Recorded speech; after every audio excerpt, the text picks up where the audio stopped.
ഏവർക്കും നമസ്കാരം. ഞാൻ അഭയൻ പുന്നോട. കായലിൻ്റെ നാശത്തിനായി ഒഴുകിയെത്തുന്ന മാലിന്യം കാണാതെ പോകരുത്.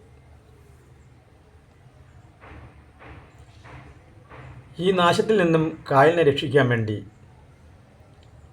ഞാൻ ഒരു കവിത എഴുതി. ആ കവിതയുടെ പേര് കായലിൻ്റെ വിലാപം എന്നായിരുന്നു. ആ കവിത പ്രസിദ്ധീകരിക്കുകയും ചെയ്തു. ഞാൻ ആ കവിത ഒന്ന് ചൊല്ലാം, എന്നിട്ട് വിഷയത്തിലോട്ട് കിടക്കാം. കായലായി ഭൂമിയിൽ പിറന്നൊരു നാൾ മുതൽ ജീവജാലങ്ങൾക്കു വീടായിരുന്നു ഞാൻ. എന്നിൽ വിളയുന്നതൊക്കെയും മക്കൾക്കു നൽകുന്നൊരമ്മയാണിപ്പോഴും. കാലങ്ങളായിട്ട് ജീവിച്ചു പോരുന്ന മനുഷ്യരൊക്കെയും എൻ വീട്ടിലെത്തിടും.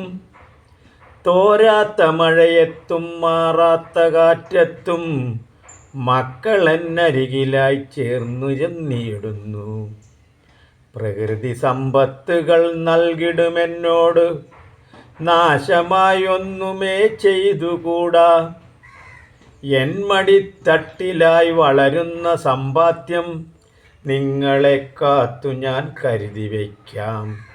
ഭൂമിക്ക് താങ്ങാത്ത നൊമ്പരം നൽകിയാൽ എൻ ഹൃദയത്തിലുമെത്തിടുന്നു. നിങ്ങളൊഴുക്കും ഈ മാലിന്യമൊക്കെയും ഇഞ്ചിഞ്ചായി എന്നെ കൊന്നിടുന്നു. ഇന്നു നാം ചെയ്യുന്ന കാര്യങ്ങളൊക്കെയും നാളത്തെ നന്മയെ കരുതി വേണം. ഇന്ന് ഞാൻ പങ്കുവയ്ക്കുന്നത് കക്കയും കായലും എന്നതാണ് വിഷയം. ഏകദേശം 2010 വർഷത്തിന് മുമ്പ് വരെ തൊഴിലാളികളുടെ ഒരു സുവർണ കാലഘട്ടമായിരുന്നു ഇറച്ചിക്കക്ക വാരൽ. വേമ്പനാട്ട് കായൽ അടക്കമുള്ള എല്ലാ കായലുകളിലും ആറുകളിലും വരെ ഇറച്ചിക്കക്ക ധാരാളമായി വളരുകയും തൊഴിലാളികൾക്ക് നല്ല തൊഴിൽ മേഖലയുമായിരുന്നു ഇത്. അതിനുശേഷം ഓരോ വർഷവും കായലിൽ ഉൾപ്പെടെ ഉൽപ്പാദനം കുറയുകയാണ് ഉണ്ടായിരിക്കുന്നത്. ഇപ്പോൾ ഒരു ദിവസത്തെ ഉപജീവനത്തിന് വേണ്ട തുക പോലും കക്ക ഇറച്ചി വിറ്റ് കിട്ടാൻ പ്രയാസമാണ്. ഇപ്പോഴും കുറേ തൊഴിലാളികൾ കക്കാവാരൽ നടത്തുന്നവരാണ്. ഞാൻ അംഗമായിട്ടുള്ള കോമളപുരം കറുത്തകക്ക സഹകരണ സംഘവും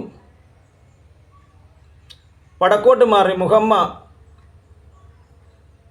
സഹകരണ സംഘവും വേമ്പനാട്ട് കായലിൻ്റെ പടിഞ്ഞാറേ അറ്റത്ത് ഈ രണ്ട് സംഘങ്ങളും തൊഴിലാളികളുടെ വേണ്ടി പ്രവർത്തിക്കുന്ന സംഘങ്ങളാണ്. ഈ സംഘങ്ങൾ വളരെ ഉത്തരവാദിത്തപരമായി തന്നെ പ്രവർത്തിക്കുന്നുണ്ടെന്നുള്ളതാണ് ഇവിടുത്തെ കക്കാവാരൽ തൊഴിലാളികൾ അംഗീകരിച്ചിട്ടുള്ളതാണെന്ന് എൻ്റെ വിശ്വാസം. കറുത്തകക്കയുടെ ഉൽപ്പാദനം പൂർണ്ണമായും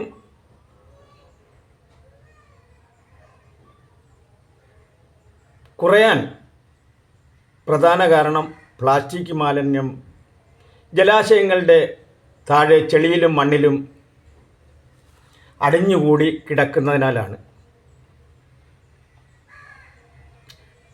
ടൂറിസം മേഖല വളർന്നപ്പോൾ കായൽ മേഖല തളർന്നു. ഇതിന് ശാശ്വതമായ പരിഹാരം കണ്ട് മത്സ്യത്തൊഴിലാളികളെ സംരക്ഷിക്കുന്നതിന് ബന്ധപ്പെട്ട ഭരണാധികാരികൾ തയ്യാറാകണം എന്ന അപേക്ഷയോടുകൂടി നിർത്തുന്നു.